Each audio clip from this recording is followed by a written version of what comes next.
Hello everyone. आज हम लोग अपने पॉलिटी सीरीज को आगे बढ़ाते हुए लेक्चर नंबर 5 देखेंगे। इसमें हम लोग mainly emergency, amendment of constitution और बेसिक स्ट्रक्चर से क्वेश्चन लिए हुए हैं। ठीक है, इसमें मैक्सिमम क्वेश्चन आपको इमरजेंसी चैप्टर और अमेंडमेंट ऑफ कॉन्स्टिट्यूशन से मिलेगा। तो चलिए शुरू करते हैं अपना लेक्चर और देखते हैं आज का पहला question.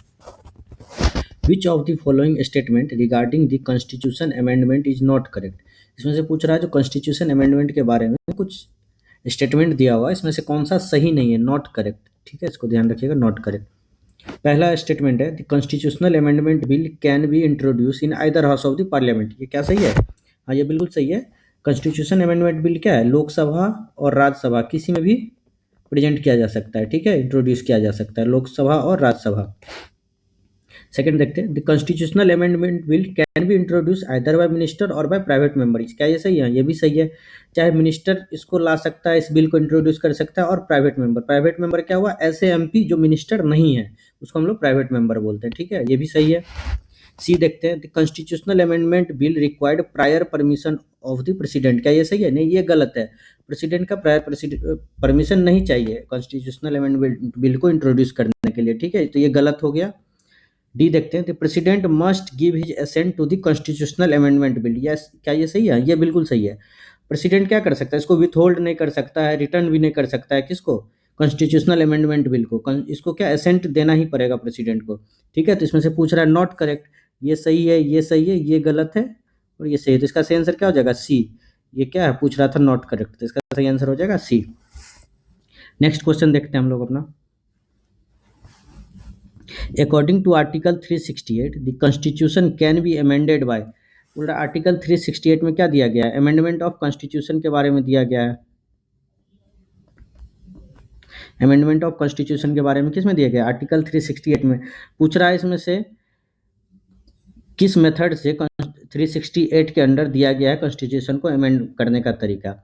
Simple majority of the parliament, special majority of the parliament, special majority of the parliament and ratification of half of the state legislature.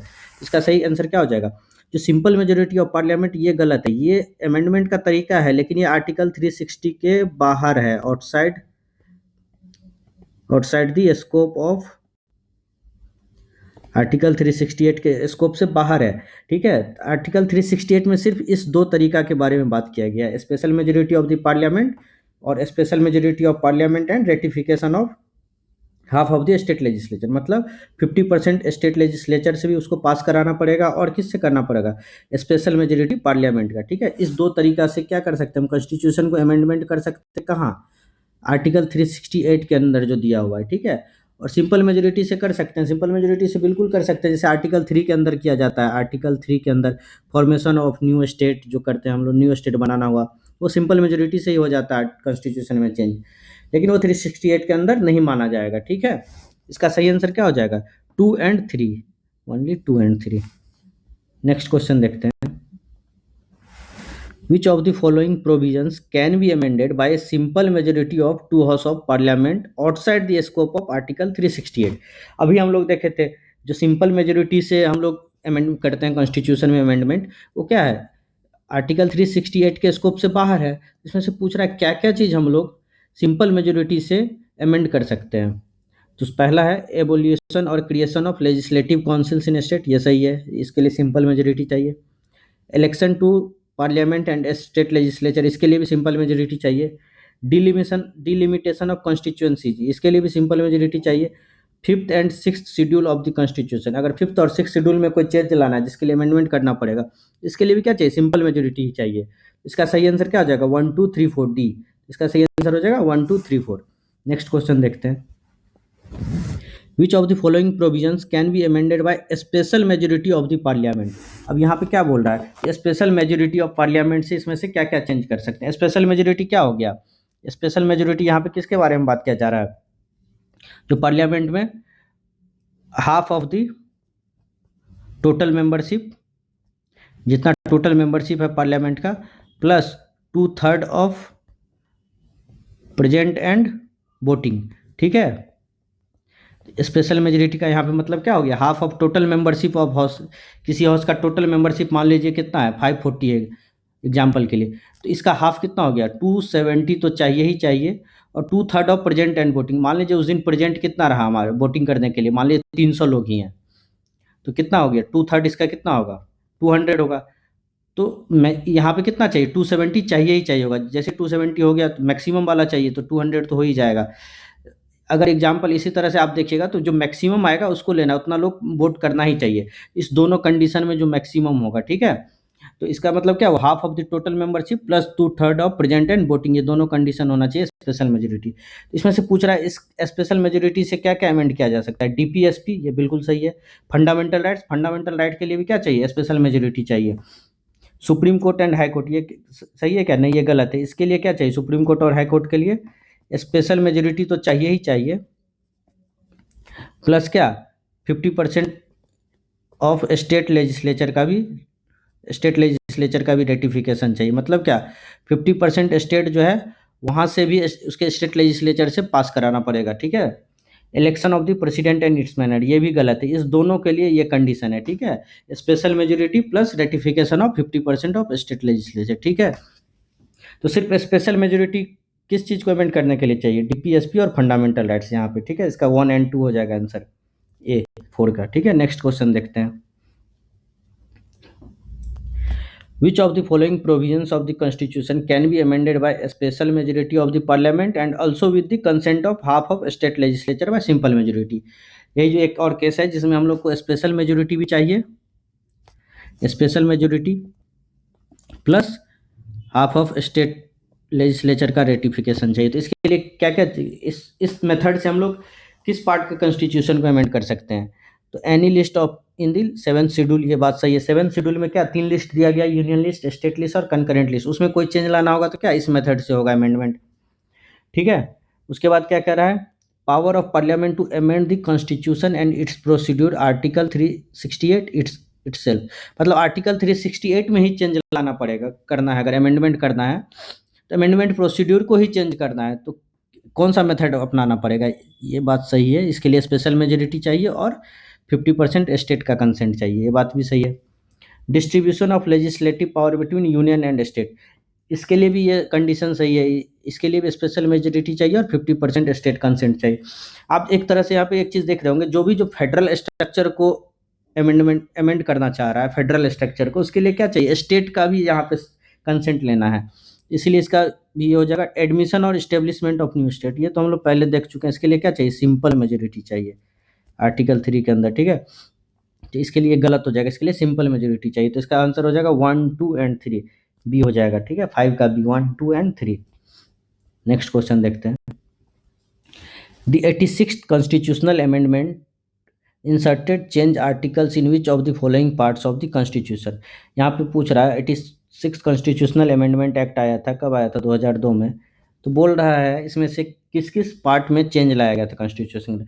Part 3 में क्या दिया गया, फंडामेंटल राइट्स, इसमें चेंज लाया गया था, हाँ बिल्कुल लाया गया था। क्या एक नया आर्टिकल 21A इंसर्ट कर दिया गया था, ये क्या था, राइट टू एजुकेशन था। राइट टू एजुकेशन था। इसमें किस क्लास किस ईयर के बच्चों को बात किया गया था, 6 to 14 ईयर्स। 6 to 14 ईयर्स के चाइल्ड को स्टेट कंपलसरी एजुकेशन देगा, ये बोला गया था, ठीक है। पार्ट 4 में क्या है, पार्ट 4 में डीपीएसपी, इसमें भी आर्टिकल 45 में चेंज लाया गया था। इसमें फिर क्या बोला गया था, अप टू 6 ईयर क्या होगा, early childhood care and education दिया जाएगा। इसी के तहत क्या आंगनबाड़ी सब चल रहा है। उसके बाद पार्ट 4A में क्या है, फंडामेंटल राइट्स है। इसमें भी फंडामेंटल राइट्स क्या आर्टिकल 51A है। फंडामेंटल ड्यूटीज का आर्टिकल 51A है। तो आर्टिकल 51 में एक और क्लॉज डाला गया, के क्लॉज, जिसमें क्या बोला गया था, जो पेरेंट्स का जिम्मेदारी है वो अपने चाइल्ड को अपॉर्चुनिटी दे एजुकेशन के लिए बिटवीन 6 to 14 ईयर्स, ठीक है। 6 to 14 ईयर्स के बीच में बात किया गया, ठीक है, to provide opportunity for education, ठीक है, 6 to 18 ईयर्स के बच्चों को। इसमें क्या तीनों पार्ट्स में चेंज लाया गया था 86 कॉन्स्टिट्यूशनल अमेंडमेंट एक्ट से। तो इसका सही आंसर क्या हो जाएगा, D 1, 2, 3, ठीक है। नेक्स्ट क्वेश्चन हम लोग देखते हैं, क्वेश्चन नंबर 7 बोल रहा है विच of the following supreme court cases Which of the following Supreme Court case is are related to disputes conflict between fundamental rights and DPSP? इसमें से बोल रहा है जो फंडामेंटल राइट्स और डीपीएसपी के बीच में जो कॉन्फ्लिक्ट है, इसमें से कौन कौन सा केस रिलेटेड है उससे। ठीक है, आई आर कोहिलो केस 2007 2007, ये किस चीज़ से रिलेटेड है? ये 9th शेड्यूल से रिलेटेड। ठीक है, 9th शेड्यूल जो हमारे कॉन्स्टिट्यूशन में क्या होता था, जो पहले ऐसा लॉ बनाया गया था, जो कोई भी आप सब्जेक्ट मैटर 9th शेड्यूल में डाल दीजिएगा तो उसका जुडिशियल रिव्यू नहीं होगा। ठीक है, लेकिन आई आर कोहल केस में क्या बोला गया, जो जुडिशियल रिव्यू होगा अगर उसको 9th शेड्यूल में डाला गया है तो भी। और कब से? केशवानंद भारती केस का जो जजमेंट आया था 1973, बोला गया इसके बाद कोई भी सब्जेक्ट मैटर अगर 9th शेड्यूल में डाला गया है तो वो ओपन है जुडिशियल रिव्यू के लिए। ठीक है, ऐसा बोला गया था आई आर कोहिलो केस में। ठीक है, बोला गया जो 9th शेड्यूल में कोई भी सब्जेक्ट मैटर जो 1973 के केशवानंद भारती केस के बाद डाला गया है वो अभी ओपन टू सब्जेक्ट टू क्या है, जुडिशियल रिव्यू। उसको पे जुडिशियल रिव्यू हो सकता है। ठीक है, तो पहला आंसर गलत हो जाएगा। इसमें क्या है, पूछ रहा है जो फंडामेंटल एंड डीपीएसपी राइट के, डीपीएसपी के कॉन्फ्लिक्ट के बारे में। फिर गोलकनाथ केस, ये इसका सही होगा। गोलकनाथ केस में क्या बोला गया था, जो क्या parliament can not amend fundamental rights, parliament can not amend fundamental rights बोला गया था। ठीक है, गोलकनाथ केस में डीपीएसपी और फंडामेंटल राइट्स को लेकर कॉन्फ्लिक्ट चल रहा था, जो डीपीएसपी को इम्प्लीमेंट करने के लिए हम फंडामेंटल राइट्स को अमेंड कर सकते हैं। ठीक है, मेनका गांधी केस 1978, क्या ये सही है गलत है? मेनका गांधी केस क्या चीज़ है, आर्टिकल 21 में मेनका गांधी केस क्या चीज़ से रिलेटेड है? आर्टिकल 21 में क्या चीज़ के लिए आया था? आर्टिकल 21 का इंटरप्रिटेशन को एक्सपेंड कर दिया गया था। इससे क्या आया था, ड्यू प्रोसेस ऑफ लॉ का कंसेप्ट आया था। ठीक है, पढ़े हुए हम लोग प्रीवियस लेक्चर में ड्यू प्रोसेस ऑफ लॉ का कंसेप्ट। मिनरवा मिल केस, ये सही है। मिनरवा मिल केस में क्या आया था, जुडिशियल रिव्यू का कॉन्सेप्ट आया था। कौन, इसमें बोला गया था जो फंडामेंटल राइट्स और डीपीएसपी के बीच में हार्मोनी मेंटेन करना है। ठीक है, तो इसका सही आंसर हो जाएगा 2 and 4 बी। ठीक है, नेक्स्ट क्वेश्चन देखते हैं। Which of the following does or do not require repeated parliamentary approval for its continuation. यहाँ पे 3 तरह का इमरजेंसी का दिया हुआ है। नेशनल इमरजेंसी किस में है, आर्टिकल 352 में। तो क्या इसको कंटिन्यू रखने के लिए क्या रिपीटेड पार्लियामेंट्री अप्रूवल चाहिए? हाँ बिल्कुल चाहिए। कितने दिनों पे चाहिए? एवरी 6 मंथ पे चाहिए। तो नेशनल इमरजेंसी कब तक हम मैक्सिमम ऐसे 6 मंथ करके एक्सटेंड कर सकते हैं, इनडेफिनिट पीरियड के लिए। क्यों, कैसे? आप कॉमन सेंस की बात है, अब वार हो रहा है, वार के कारण क्या लगा इमरजेंसी, तो वार कब खत्म होगा पता तो नहीं है ना, इसलिए नेशनल इमरजेंसी क्या इंडेफिनिट पीरियड तक हम लगा सकते हैं। प्रेसिडेंट रूल इन स्टेट किस आर्टिकल में, आर्टिकल 356 में। ठीक है, आर्टिकल इसके लिए क्या ये चाहिए रिपीटेड पार्लियामेंट्री अप्रूवल, बिल्कुल चाहिए। इसके लिए भी अभी 6 मंथ पे चाहिए। ये कितना दिन के लिए लगा सकते हैं, मैक्सिमम 3 ईयर्स के लिए लगा सकते हैं। फाइनेंशियल इमरजेंसी, ठीक है, तो फाइनेंशियल इमरजेंसी कितना दिन के लिए, आर्टिकल 360 में दिया गया है। और इसके लिए रिपीटेड अप्रूवल नहीं चाहिए और ये भी इंडेफिनिट पीरियड के लिए लगा सकते हैं। ठीक है, तो रिपीटेड अप्रूवल पार्लियामेंट का किस किस में चाहिए, फर्स्ट और सेकेंड में। तो इसका सही आंसर क्या हो जाएगा, A1 and 2 ओनली। ठीक है, नेक्स्ट क्वेश्चन देखते हैं। Which of the following are basic features of the constitution according to various judgement of supreme court. Basic structure का जो कंसेप्ट आया था केशवानंद भारती केस से, केशवानंद भारती केस 1973 से, उसके बाद क्या हुआ, सुप्रीम कोर्ट अपने डिफरेंट जजमेंट से बताते गया कि कॉन्स्टिट्यूशन में ये, कॉन्स्टिट्यूशन का ये फीचर जो है ये बेसिक फीचर है। ठीक है, बेसिक फीचर का डिफिनीशन कॉन्स्टिट्यूशन में कहीं दिया नहीं हुआ है, सुप्रीम कोर्ट के डिफरेंट जजमेंट से लिया गया है। जो सुप्रीम कोर्ट जिस जिस जजमेंट में बताया गया ये बेसिक स्ट्रक्चर है। ठीक है, तो उस क्वेश्चन में पूछ रहा है जो इसमें से कौन कौन सा जो दिया हुआ है फीचर वो बेसिक फीचर्स है according to judgement of supreme court. तो रूल ऑफ लॉ है, हाँ बिल्कुल है। रूल ऑफ लॉ का बात कब किया गया था, इंदिरा स्वानी केस में, इंदिरा स्वानी केस। ठीक है, इंदिरा स्वानी केस 1992। इसको पॉपुलरली क्या बोला जाता है, मंडल केस भी बोला जाता है। ठीक है, यहाँ से आया था रूल ऑफ लॉ। ठीक है, फ्री एंड फेयर इलेक्शन ये भी है, बेसिक फीचर्स है। फिर फ्री एंड फेयर इलेक्शन का बात किस में किया गया था, एक तो क्यूतो होलोन केस में किया गया था, क्यूतो होलोन केस, इसको डिफेक्शन केस भी बोलते हैं। ठीक है, क्यूतो होलोन केस, डिफेक्शन केस।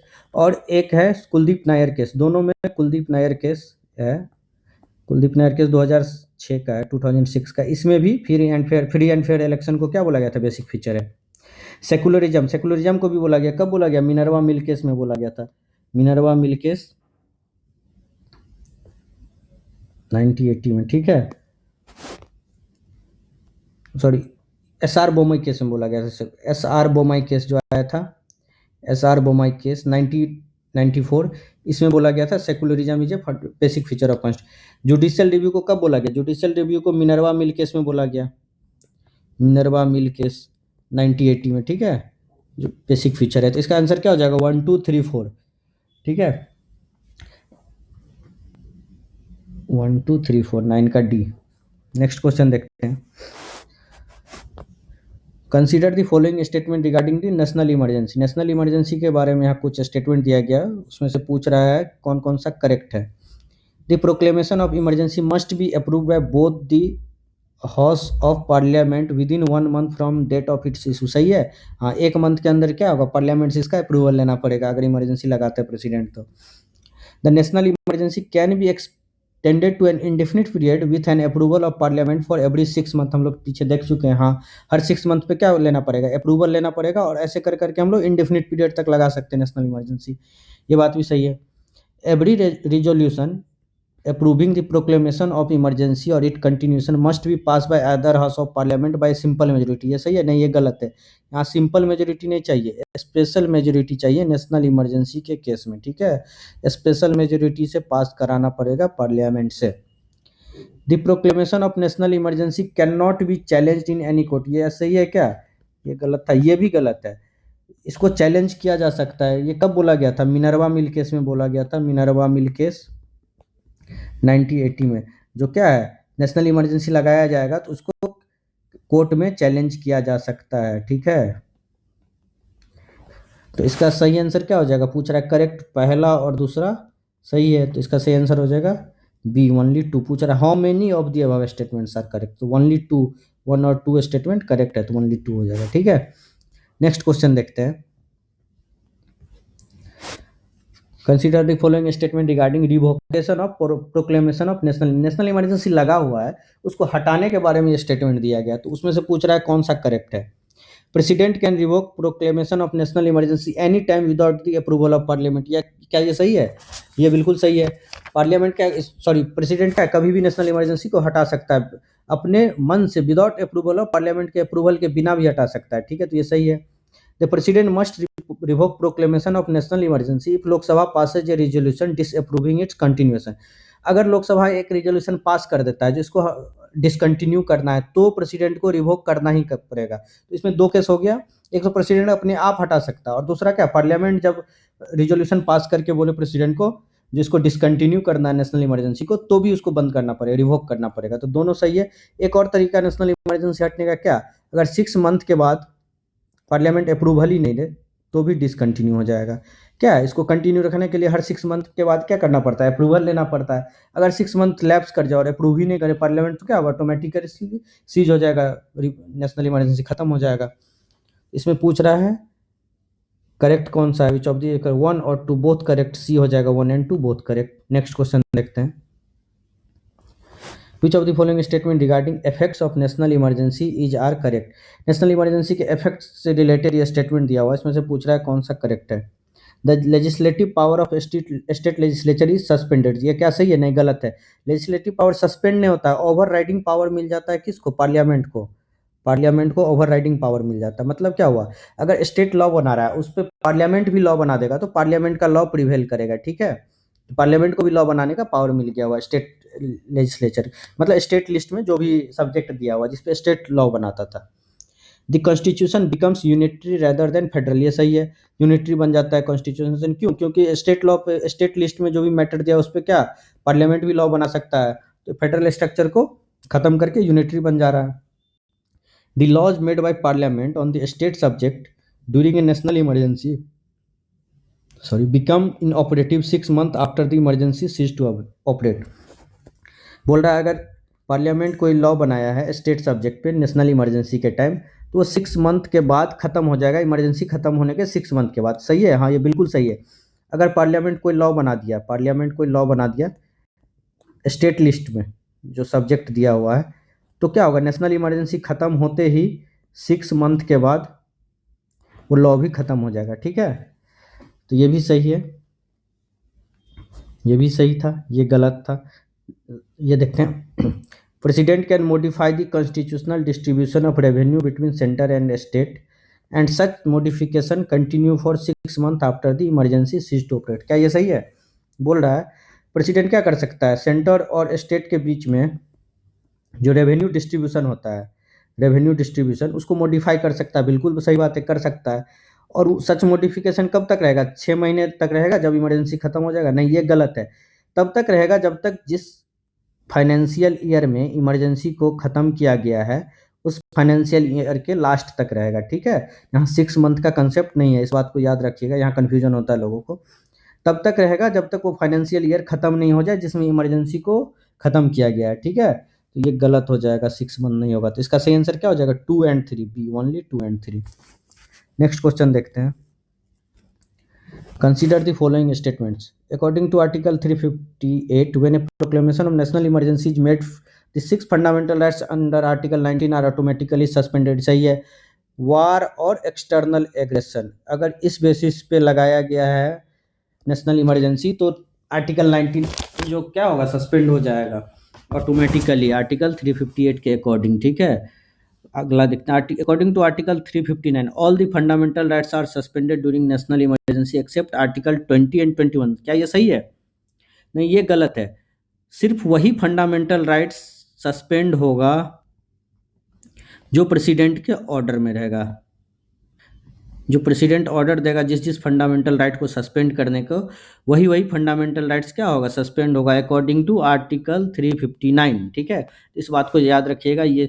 और आर्टिकल 20 और 21 कभी सस्पेंड नहीं होगा। ठीक है, आर्टिकल 20 एंड 21 कभी सस्पेंड नहीं होता है, कोई भी इमरजेंसी हो जाए। ठीक है, इस बात को याद रखिएगा। तो इसका सही आंसर क्या हो जाएगा? 1 ओनली ए। नेक्स्ट क्वेश्चन देखते हैं। Consider the following statement regarding president rule. President rule article किस में दिया गया है? 356 में। ठीक है, a proclamation imposing president rule must be approved by both the houses of parliament within 2 months from the date of its issue. सही है, बिल्कुल सही है। It can be extended for a maximum period of 2 years with approval of parliament every 6 month। ये बात तो सही है, लेकिन ये 2 years नहीं, यहाँ 3 years होगा। मैक्सिमम 3 साल तक रह सकता है। Every resolution approving the proclamation of president rule audit can be pass by other house of parliament bye simple majority. ये बात भी सही है। स्पेशल मेजोरिटी किस केस में चाहिए? नेशनल इमरजेंसी के केस में। यहाँ क्या है? प्रेसिडेंट रूल है, प्रेसिडेंट स्टेट इमरजेंसी, इस केस में क्या चाहिए? Simple majority. The president can revoke the president rule at any time but it requires parliamentary approval. ये गलत है। बिना पार्लियामेंट्री अप्रूवल के भी प्रेसिडेंट क्या कर सकता है? प्रेसिडेंट रूल को हटा सकता है। तो ये गलत हो गया, ये गलत हो गया। तो सही क्या हो गया? 1 and 3। पूछ रहा how many of the above statement, कितना स्टेटमेंट सही था? तो 1 और 2 स्टेटमेंट सही था, ओनली 2। सही आंसर हो जाएगा बी, 2 स्टेटमेंट सही है, पहला और तीसरा स्टेटमेंट सही है। ठीक है, नेक्स्ट क्वेश्चन देखते हैं। Consider the following statement the law made by parliament or president during president rules become inoperative 6 months after the president rule has ceased to operate. बोल रहा प्रेसिडेंट रूल के टाइम पे जो मान लीजिए प्रेसिडेंट या पार्लियामेंट कोई लॉ बना रहा है, वो क्या 6 महीने के बाद खत्म हो जाएगा? जब प्रेसिडेंट रूल खत्म होने के 6 महीने के बाद? तो ये गलत बात है। ये लॉ खत्म नहीं होता है जब तक क्या होगा, स्टेट जो है, स्टेट लेजिस्लेचर कोई ऐसा लॉ ना बना दे उसको खत्म करने के लिए। ठीक है, तो वो लॉ कंटिन्यू रहेगा। 6 मंथ वाला कंसेप्ट इसमें नहीं है। अगर कोई पार्लियामेंट कोई लॉ बना दे रहा है प्रेसिडेंट रूल के टाइम स्टेट सब्जेक्ट पे, तो वो कंटिन्यू रहेगा, वो खत्म नहीं होगा। कब तक? अगर उसको खत्म करना है तो क्या होगा, स्टेट लेजिस्लेचर से एक ऐसा लॉ बनाना इसको खत्म करने के लिए एक्ट लाना पड़ेगा, लॉ बनाना पड़ेगा। ठीक है, तो ये सही गलत है। द प्रेसिडेंट कैन सस्पेंड और dissolve the state legislative assembly during president rule. क्या ये सही है? हाँ, ये बात सही है। प्रेसिडेंट क्या कर सकता है? सस्पेंड और डिजॉल्व दोनों कर सकता है स्टेट लेजिस्लेटिव असेंबली को प्रेसिडेंट रूल के कारण के समय पे। तो इसका सही आंसर क्या हो जाएगा? 2 ओनली बी। नेक्स्ट क्वेश्चन देखते हैं। For the first time the president rule was imposed. सबसे पहली बार प्रेसिडेंट रूल कब कहाँ कहाँ लगाया गया था, किस स्टेट में? तो इसका सही आंसर हो जाएगा पंजाब। पंजाब में 1951 में लगाया गया था। ठीक है, मैक्सिमम टाइम किस स्टेट में लगाया गया है? मैक्सिमम टाइम ये आप लोग कमेंट बॉक्स में लिख के बताइए। मैक्सिमम टाइम विच स्टेट, किस स्टेट में मैक्सिमम टाइम प्रेसिडेंट रूल लगा हुआ है? ठीक है, नेक्स्ट क्वेश्चन देखते हैं। फाइनेंशियल इमरजेंसी के रिगार्डिंग यहाँ पे कुछ स्टेटमेंट दिया गया है, उसमें से पूछ रहा है कौन कौन सा करेक्ट है। ए प्रोक्लेमेशन और declaring financial emergency must be approve by both the houses of parliament within 2 months from date. ये बात सही है, 2 महीने के अंदर उसको अप्रूव करवाना पड़ेगा पार्लियामेंट से। Once approve by both the houses of parliament the financial emergency continues for maximum 5 year. गलत है, इंडेफिनिट पीरियड के लिए होगा। ठीक है, दूसरा गलत हो गया। The proclamation of financial emergency may be revoked by president at any time and such proclamation does not require the parliament approval। क्या ये सही है? बिल्कुल सही है। इसको जो रिवोक करने के लिए प्रेसिडेंट को पार्लियामेंट से अप्रूवल नहीं लेना पड़ता है। तो पहला और तीसरा सही हो जाएगा। इसका 17 का क्या हो जाएगा? 1 एंड 3 सी। ठीक है, ये लास्ट क्वेश्चन था। Thank you for watching. अगर अच्छा लगा वीडियो तो लाइक कीजिए, शेयर कीजिए, सब्सक्राइब कीजिए। Thank you very much.